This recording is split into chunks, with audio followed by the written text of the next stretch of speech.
Hello friends, welcome to our channel Knowledge Amplifier.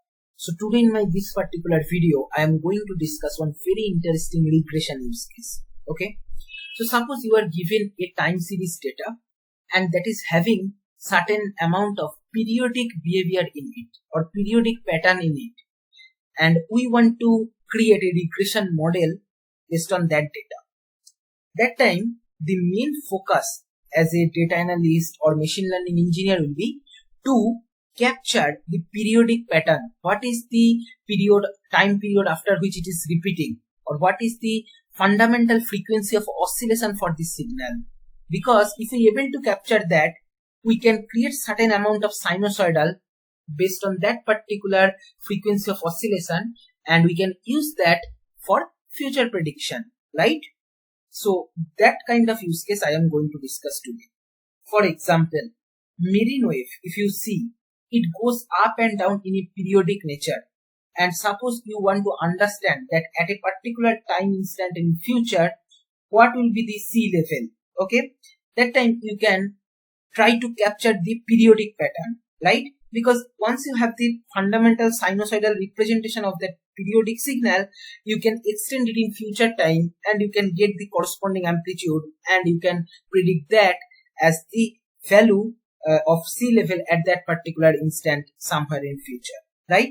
Similarly, if you observe the sunspot, it also has a periodic behavior. I have already discussed Wolf sunspot number, which says approximately after 11.1 years the sunspots get repeated in a particular position, right? So basically this kind of time series data where you are having certain amount of periodic nature, then you can go with frequency domain analysis, okay?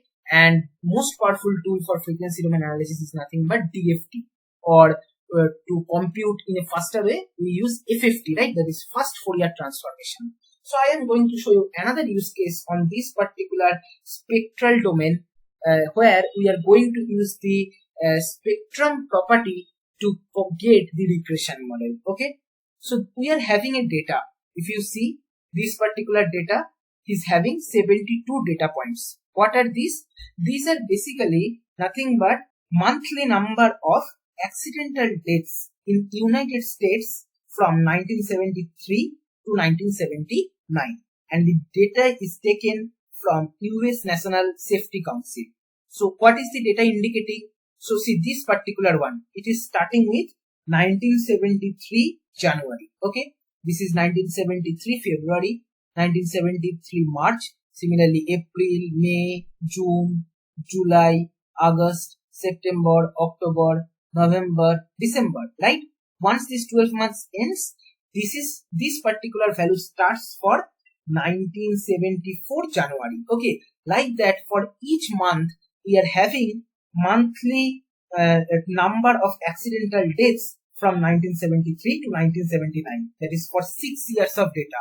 That means 6 into 12, that is 72 data points we are having.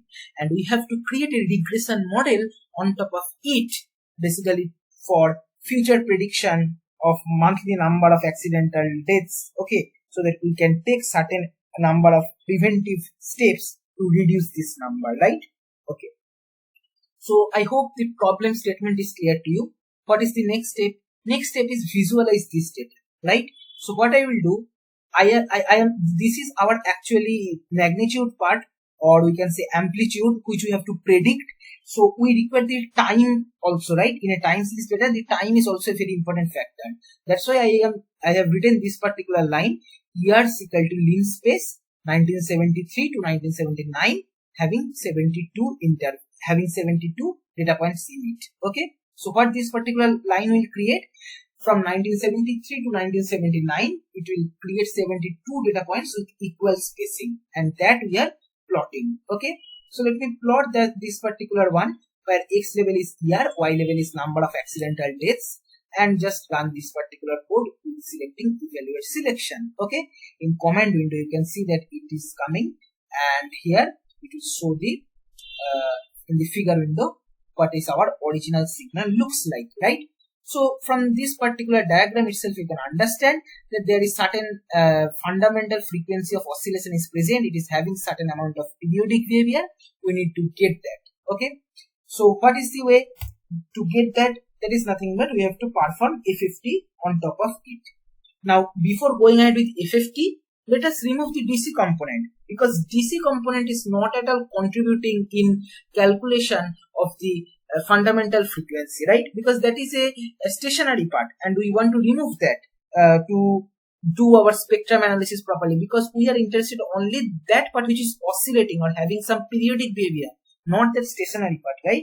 So let's remove that first. So Z equal to our original signal minus of mean of our original signal. That's it. So this is how we are removing the DC component, because DC is nothing but average of our whole signal, right? So we are subtracting average value from our original signal and we are getting the signal which is having 0 DC component, that is Z. Okay, now we are good to go ahead with A50. So to compute A50, what is the code? Y equal to A50 of Z, our original signal. But we also need to specify N, where N point DFT. What is the N value we want to use here? Okay, so that N is nothing but, as you know, it is equal to length of the signal. Okay, so length of Z I can write here, and then here I can specify as a second parameter of the A50 function, A50 of Z comma N. Okay, that's it.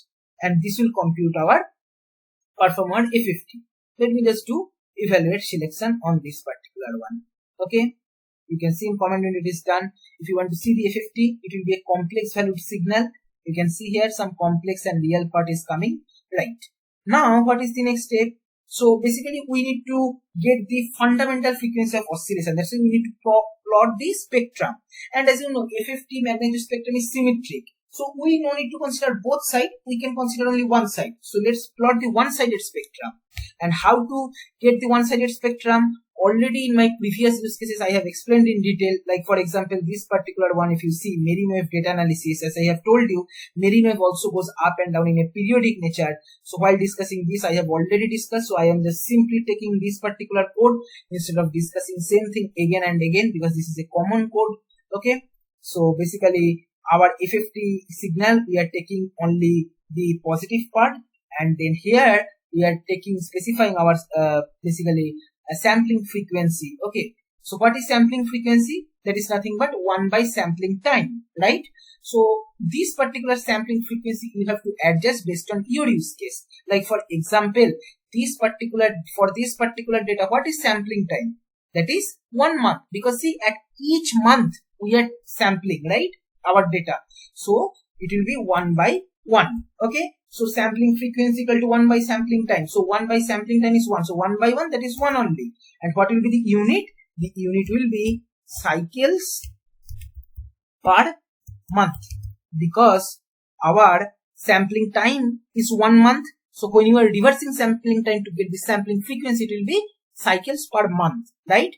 Now this is basically defining the frequency range, and then we are plotting the magnitude spectrum. Magnitude part, that is the absolute part, right? No need to plot the original raw complex signal. Only the magnitude part is our point of interest, and to get the magnitude part, we can simply use ABS function present in MATLAB, right? And then let us plot that. Okay.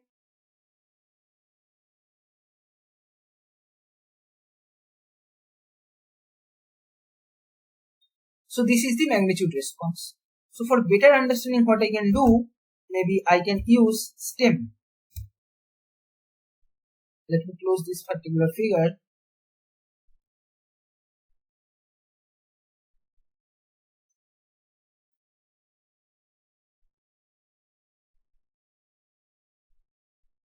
So this is our one-sided spectrum. Okay, and from this we can clearly understand that the dominating frequency is this particular peak, right? What is this value? Just put your mouse pointer here.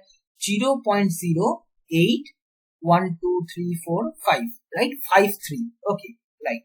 So what is the period of oscillation? We can simply say period of oscillation is 0.083333 cycles per month.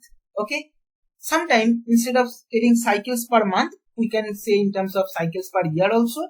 So to just convert from cycles per month to cycles per year, what we can do, we can just simply multiply by 12. Okay, and that value is basically resulting us 1. Okay, that means this particular original signal is getting repeated with 1 year interval. Okay, that is, it is completing one cycle in 1 year, one cycle per year. Okay, right? So I hope up to this, how we are basically getting the period of oscillation is also clear to you. Basically frequency of oscillation we can say.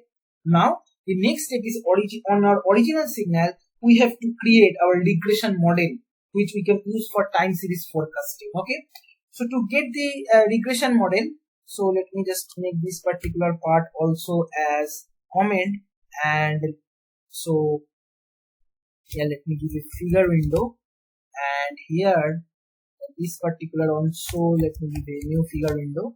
Okay, so let me just run this particular piece of code again.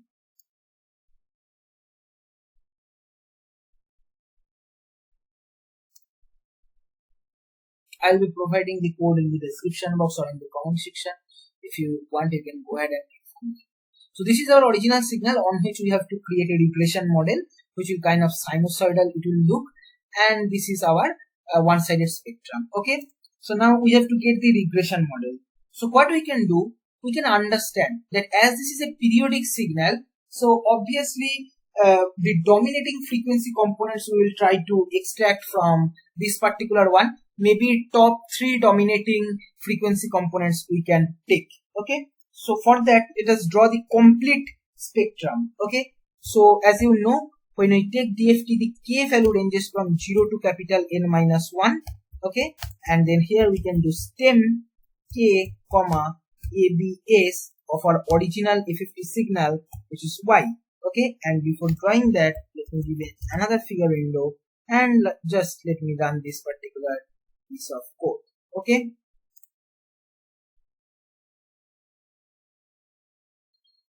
so this is what we are getting as complete representation of our magnitude spectrum. So we can see that this particular what is that peaks are kind of dominating nature because they are very high values. Okay, then we can take this particular one. Okay, I am just pointing out the dominating ones only, and maybe this particular one, top 3 dominating components let us try to take. So as it is symmetric, here 3 side and here also 3 we are getting. Now let us just remove all other, okay, from our frequency domain, and then convert back this particular signal from frequency domain to time domain. That will be a good representative sinusoidal signal for our this particular the monthly death data set, right? So basically what we'll do, I will just take these particular 3 components, let's make all other as 0 in the frequency domain, and then let's go back from frequency to time domain, that is using inverse A50 or IA50, and that will be our regression model. Okay, that will be sinusoidal representation of our regression model. Okay, so basically so the signal which we want to do IA50, let us store in some variable. Okay, processed equal to, initially let us defining all as 0. So total signal length is 72. As a result, total A50 length is also 72. So 72 comma 1. So initially all values are 0 for the signal which you want to take A50. Okay, now what we are doing, we are just keeping only for these peaks we'll keep the value, or we'll assign the value. Okay, so process signal at 6th, so at x equal to 6 we want to store the value. But see, if you observe this particular plot, I am plotting from 0 to n minus 1, so which is actually showing at x equal to 6, it is actually at 7th index, right? So in MATLAB array index starts from 1, so I have to give process of 7 equal to our original A50 signal is stored in y variable, so I will write simply y of 7. Okay, so this particular peak is taken. Similarly symmetric, this one also you have to take. So just I will copy this and here I will paste. So this is at x equal to 66, so we have to increase one more because this particular x-axis from 0, but in MATLAB array index starts from 1, so x of 67 equal to y of 67. Okay, just we are changing the values, rest all we want to keep at 0. Okay, then next one, this is at x equal to 1, so process of 2 also I want to assign the value of original signal 2. Okay, similarly symmetric to this particular one, here this is present 71, so it will be 72, process of 72 equal to y of 72. Okay, Then one more, let us take, this is at 12. Okay, so basically this is 12 means 13, right?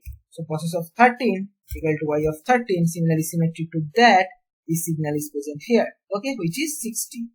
That is 61 we have to make. Okay, so process of 61 equal to y of 61. What I did, just I have kept all other 0 apart from these 3 dominating components. 3 dominating component means 6 components, because symmetrically we have to change, right? Okay, it's done. Now GS equal to IFFT of process signal. So I can just simply tab, and here it is giving us the IFFT, inverse FFT. Okay, so now this inverse FFT signal is our regression model which we got from frequency domain analysis. Let us plot that. So what I will do, first I will plot our original signal, okay, this particular one. So as you can see, this particular figure is actually discrete signal. I just made the line style as O hyphen to just join them. Okay, it is not a, you don't think that this is actual diagram. So let me just remove that and make it real discrete signal. Okay, and then here I can give, hold on, okay, because I want to plot the regression model in the same figure window. Okay, and then I want to plot this. Okay, so plot the x-axis will be same, which is years, and then here our IFFT is stored in GS variable, right? So GS, comma, maybe we can give some line width, okay, line width maybe 2 we can specify, okay, and let us give as green color, okay, and then see one more thing we have to do before doing this FFT. If you see, we have removed the DC component, so let us add them back before plotting. Okay, that's it. So I hope it is pretty much completing our code. Let us run and check whether the regression model for this particular monthly accidental deaths data is created or not. Okay, so ideally it should capture the periodic behavior and it should be sinusoidal signal. If you see this particular first figure window, it is our original signal. If you see the figure 2, this is one-sided spectrum which is just plotted to get the dominating frequency component, and from which we are getting the idea that the fundamental frequency of oscillation is 1 cycle per year. That is, with 1 year interval it is getting repeated. Okay, then this is, I have plotted the complete signal just to extract some important dominating components, and we list all the frequency components as 0 because they are not that much dominating, so they are not that much contributing in the frequency or in the periodic repetition, right? And the figure 4 should contain our original signal and the regression model. Okay, maybe some, okay, here I think comma should not come. Let me just run these particular 2 lines again. Okay, so just do evaluate selection. So this is our original scatter plot of the data which is having certain amount of periodic behavior, and you can see that our regression model is almost correct. In a very well way, it is able to capture the periodic behavior, right? I hope you can understand from the visual inspection itself. So we can basically make this particular GS for our future prediction, or maybe at some point of time what was the amount of accidental death. Some historical data analysis also we can do, right? So I hope you are understanding this particular business use case where we have created a regression model for our time series data which is having certain amount of periodic behavior using spectrum analysis. Okay, that is the power of FFT or DFT which we are utilizing, power of digital signal processing which we are utilizing in data analysis or machine learning domain. So this is how you can play with different signal processing concepts. I hope you have enjoyed this. I'll be providing the code in the description box or in the comment section. If you want, you can go through that.